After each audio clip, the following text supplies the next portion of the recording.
Hello et bienvenue dans cette nouvelle vidéo du ciel à la terre, le journal du Nolipreneur. On est en 2023, j'ai fait une grande pause dans ces vidéos-là parce que j'avais un grand besoin de silence et de rester un petit peu à l'intérieur de moi-même. Et là, j'ai senti l'élan de reprendre le chemin de la caméra et de pouvoir vous partager mon quotidien d'olipreneur. Donc cet entrepreneuriat holistique et sacré qui suit ma cyclicité, le fait que je prenne soin de moi, que je sois en accord avec ma guidance intérieure, d'aller chercher la prospérité plutôt que l'abondance. Voilà, tout ce programme-là, j'ai envie de vous partager sur comment ça se manifeste au quotidien. Et pour cette vidéo de rentrée, mon premier élan était de faire une vidéo sur préparer sa rentrée, préparer son année, commencer cette nouvelle année, comment ça peut se passer. Et en fait, plus je laissais monter cette vidéo-là, et plus je sentais qu'en fait le thème c'était comment ne pas préparer sa rentrée et ne pas être tout de suite dans l'action dès le mois de janvier. Pourquoi ça ? C'est que notre calendrier grégorien fait en sorte que le début de l'année est le 1er janvier. Les peuples celtes qui vivaient ici, il n'y a pas finalement si longtemps que ça, eux considéraient que c'était le 21 mars, le début de l'année, le moment où le printemps arrive, le moment de l'équinoxe de printemps. Le jour et la nuit sont de durée égale. Là maintenant, avec le 1er janvier, c'est le temps encore du tout début de l'hiver. Rappelons-nous qu'en fait l'hiver a commencé le 21 décembre avec le solstice d'hiver, ce moment où le jour était beaucoup plus petit que la nuit, c'est la nuit la plus longue de l'année. Donc le cœur vraiment de l'hiver, de l'intériorité, du besoin d'être chez soi, dans son foyer, et pas du tout d'être à l'extérieur et de débuter un nouveau cycle. Dans cette idée-là, au 1er janvier, certes on a eu l'esprit des fêtes juste avant, mais on est encore au début de l'hiver. On est encore dans ce temps d'intériorité, dans ce temps de besoin de régénération. Qu'est-ce que c'est l'hiver dans la nature ? L'hiver, donc, c'est le moment où les nuits sont les plus longues, donc il y a plus d'obscurité, il y a plus de froid, les animaux hibernent, la terre ne donne pas de fleurs, ne donne pas de fruits, ou très peu. Tout se passe en fait sous la terre. Dans la germination, le fait que les graines commencent à émerger sous la terre, ça leur demande énormément d'énergie, mais rien n'est vu, tout est calme, tout est un appel à la lenteur, au soin de soi, au fait de pouvoir faire des nuits plus longues, de se reposer pour ensuite avoir le plein d'énergie pour émerger au printemps. Donc débuter une année en lançant des projets, en se relançant dans le monde quelque part, c'est pas forcément l'énergie qui nous est proposée. Cette énergie-là hivernale, on peut la retrouver aussi dans le cycle lunaire.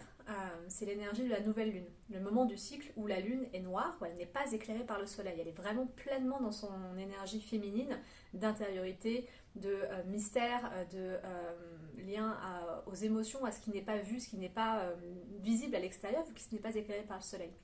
Ce début de nouvelle lune, de nouveau cycle. Mais c'est pas encore le moment où la lune commence à faire un croissant et commence à être éclairée de notre ciel.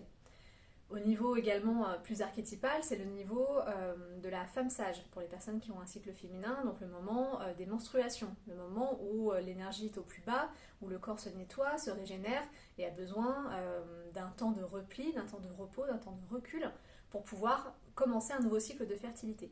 Donc c'est ça les énergies actuellement qui sont en présence. On a même aujourd'hui une pleine lune en cancer. Donc encore une énergie très féminine de l'énergie du cancer. Le cancer c'est le cocon, c'est la famille, c'est le foyer, c'est le monde intérieur, c'est le monde émotionnel. Tout ça ne nous propose pas d'aller lancer des énormes projets ou de lancer une nouvelle communication ou de se mettre en mouvement à l'extérieur tout de suite. Donc préparer son année à ce moment-là ne me semble pas le plus opportun. Faire le bilan de l'année, c'est plutôt un temps d'automnal. C'est le temps de l'automne qui nous propose comme ça de retourner vers l'intériorité après l'expansion de l'été.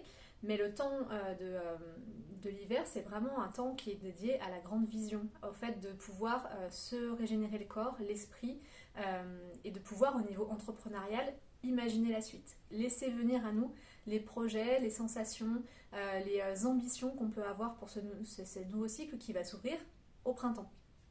Donc pas le temps de l'action, le temps de la préparation, mais la préparation purement intérieure, dans le non-faire en fait. C'est laisser venir à nous, laisser la vie faire son œuvre, d'être dans le lâcher-prise. Je laisse la vie me régénérer par le repos, je laisse la vie m'inspirer par le silence, je laisse les idées venir à moi dans mes rêves, dans mes rêveries, dans mes temps un petit peu de suspension comme ça qu'on peut avoir en hiver. C'est plutôt cette proposition-là. Cependant, nous vivons dans un monde où le début de l'année c'est le 1er janvier et la fin de l'année c'est le 31 décembre. Et si vous êtes entrepreneur, vous avez sûrement une clôture d'exercice comptable si vous êtes en société. Donc le fait est que l'année se finit au niveau de votre entreprise au 31 décembre. Si ce n'est pas le cas et que vous n'avez pas de clôture comptable, c'est quand même une année qui vient de s'écouler. Donc il faut aussi prendre en compte cet état de fait et faire correctement sa clôture de compte. Prendre le temps de voir cette année qui vient de s'écouler, qu'est-ce qui s'est passé. Vous avez tout un an pour voir un peu la cyclicité de votre entreprise. Déjà, le chiffre d'affaires généré, les dépenses générées sur l'année et voir un petit peu comment ce chiffre d'affaires s'est ventilé sur l'année. Comment ça a été plus prolifique, moins prolifique. Également faire le rapport avec vous, vos envies, votre énergie. Est-ce qu'il y a eu des moments vraiment difficiles? Est-ce qu'il y a eu des moments où vous vous êtes senti porté par une énergie et que vous avez mis en place plein de choses? Est-ce qu'il y a eu des opportunités à certains moments, des contraintes à d'autres moments? Donc vraiment d'avoir cette année qui vient de s'écouler et cette obligation ou pas de faire une clôture de compte, ça nous permet de prendre le temps de nous dire ok, ça a été quoi cette année-là? Donc vraiment dans la réception de l'information et non pas dans la mise en action d'autres choses. Donc faire ces clôtures de compte, c'est hyper important de vraiment regarder quelle est la réalité de notre entreprise, quelle est la vérité de notre entreprise à un instant T, quelle a été cette vérité en 2022, pour pouvoir commencer à mûrir, planter les projets qui vont émerger sur 2023. Avec cette vision claire, on peut continuer à avancer avec un principe de réalité fort, en se disant pas je voudrais que, j'imagine que, j'ai l'impression que mon année a été mauvaise, j'ai l'impression que mon année a été superbe. C'est quoi la réalité? C'est quoi le chiffre d'affaires? C'est quoi les dépenses? C'est quoi les charges? C'est quoi les bénéfices? Combien d'argent vous êtes versé? Est-ce que vos prix sont justes? Donc tout ça, ça va pouvoir être un temps dédié en hiver, si ça n'a pas été le cas en automne, de pouvoir faire ce point-là et préparer à ce niveau-là cette nouvelle année qui s'ouvre, et c'est extrêmement important. Autre chose aussi que j'aime bien faire fin de l'automne, début de l'hiver, notamment avec cette obligation d'année qui s'ouvre, c'est réviser tout ce qui est contrat. En tant qu'entrepreneur, responsabilité civile, j'espère que vous avez une responsabilité civile, peut-être de la prévoyance, de la mutuelle, de la retraite, un contrat internet, un contrat téléphone, tout ça. Toutes ces choses-là, on n'a pas envie de les faire. Soyons clairs, le reste de l'année, on ne prend pas le temps de les faire, on ne prend pas le temps d'écouter, de regarder, de comparer, tout ça. Là, c'est un temps qui nous demande de justement pas être en action à l'extérieur, mais de prendre soin de nous à l'intérieur. Prendre soin de son entreprise, c'est aussi prendre soin de la façon dont on la sécurise. Et donc, cette sécurité, on peut prendre un temps en hiver pour vérifier où est-ce qu'on en est. Est-ce que nos contrats sont bons? Est-ce qu'ils sont adéquats? Est-ce qu'ils sont au bon prix? Est-ce qu'on peut en changer? Quels sont les délais pour pouvoir envoyer un courrier, pour pouvoir résilier un contrat? Tout ça, ça peut être mis en place au temps de l'hiver. Et de se dire, bah voilà, je prends une journée et demie où je ne vais faire que ça, je vais me plonger dans la sécurisation de mon entreprise. C'est rébarbatif pour beaucoup de personnes, mais ça peut devenir vraiment un rituel de soins pour votre boîte. Parce que c'est comment je fais en sorte de pouvoir avancer dans mon cœur de métier en sécurité, et dans un lien à la réalité du monde qui m'entoure. Il peut se passer des choses qui sont indépendantes de ma volonté et je peux décider de me sécuriser à ces endroits-là. Donc, ou alors d'avoir les meilleurs services, les meilleures prestations de services. Est-ce que c'est un meilleur contrat internet, un meilleur engagement téléphonique? Enfin, tout ça, ça permet de contribuer au fait que quand le printemps va émerger et quand vous allez dans l'action de votre cœur de métier, vous allez pouvoir vous concentrer sur les projets que vous allez mettre en place et non pas sur ces points-là techniques qui sont extrêmement importants dans la vitalité de votre entreprise, mais qui ne passent souvent à la trappe. L'hiver et ce moment de rentrée peut être un bon moment pour le faire. Et ce moment-là peut devenir extrêmement doux et ritualisé. Vous pouvez prendre le temps de vous mettre une playlist musicale qui vous plaît, d'allumer une bougie, de mettre un peu d'encens, de mettre des habits dans lesquels vous vous sentez bien, de vous préparer une boisson chaude, préparer un bon repas en anticipation de votre pause de déjeuner. Tout ça en fait peut devenir une véritable beauté de se dire ok, là où je suis toujours en train de courir, et ben là je vais prendre le temps. Et je vais prendre le temps pour mon entreprise, pour lui donner ce qu'il y a de meilleur et pour faire en sorte qu'elle soit sécurisée. Ça peut être aussi un moment que vous pouvez faire en coworking avec d'autres personnes. Si vous avez d'autres amis entrepreneurs qui sont à côté de chez vous ou en visio, vous dire bah, on fait cette journée-là ensemble, on se met une visio Et puis on va regarder le contrat. Toi t'as quoi comme contrat? Ah bon mais t'as ça, mais ça sert à ça, mais pourquoi tu prends ça?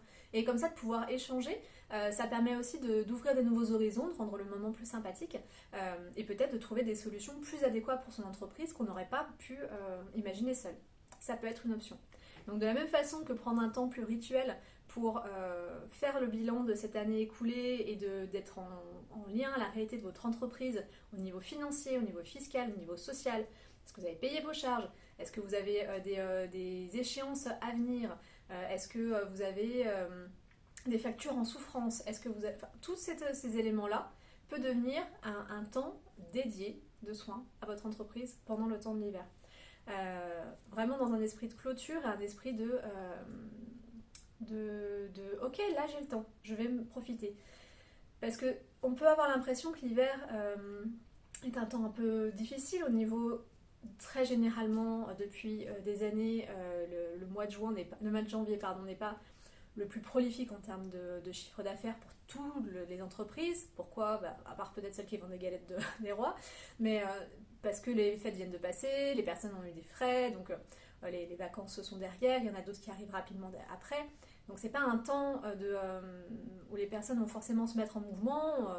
Tous collectivement, on commence à rentrer dans ce temps hivernal, donc on n'est pas non plus à aller acquérir, acheter, à penser à demain. Donc vu que c'est au ralenti, profitons-en. Profitons-en pour s'occuper de ces aspects-là de notre entreprise dont on ne s'occupe pas normalement. Profitons-en pour avoir des plus petites journées de travail, de suivre peut-être le rythme du soleil.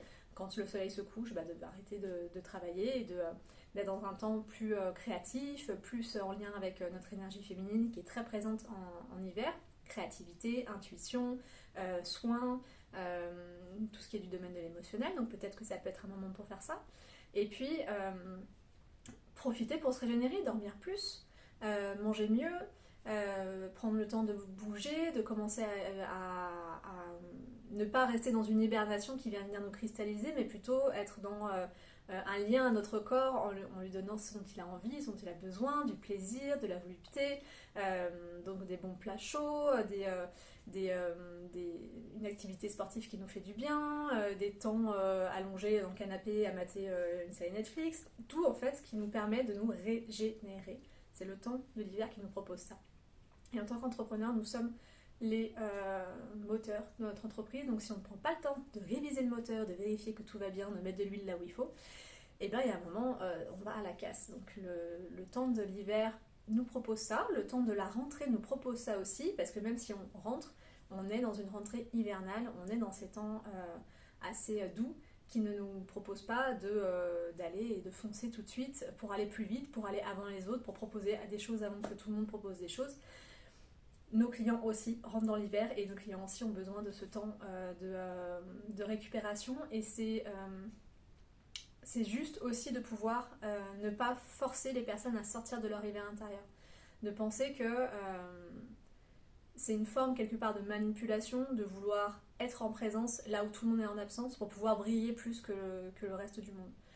Alors que collectivement, on peut se dire de quoi on a besoin. Et bien là, on a besoin de douceur, là on a besoin de faire les choses un pas après l'autre et on a besoin de nous régénérer collectivement pour pouvoir émerger aussi collectivement au temps juste. Voilà, je pense que j'avais envie de vous dire sur le fait de ne pas préparer son année 2023 et n'hésitez pas à me laisser en commentaire un peu comment vous allez aborder ce début d'année. Est-ce qu'il y a des choses qui résonnent pour vous? Est-ce que vous avez déjà lancé des choses et en fait vous sentez que c'est ok? On est aussi tous différents, donc il y a des personnes pour qui l'hiver c'est un grand temps créatif et on a envie de faire plein de choses et c'est hyper ok. Toujours écouter ce qui est juste pour nous en priorité. Donc n'hésitez pas à me laisser des commentaires, à réagir à ce sujet-là. Et puis on se retrouve la semaine prochaine, parce que je pense que j'ai déjà 2-3 idées de partage que j'ai envie de vous faire. La semaine prochaine, ce sera sûrement sur mon retrait des réseaux sociaux pendant près de 2 mois, pour un peu vous partager ce que j'en ai retiré et combien ça a été bénéfique pour moi. Je vous souhaite une belle journée et à très vite.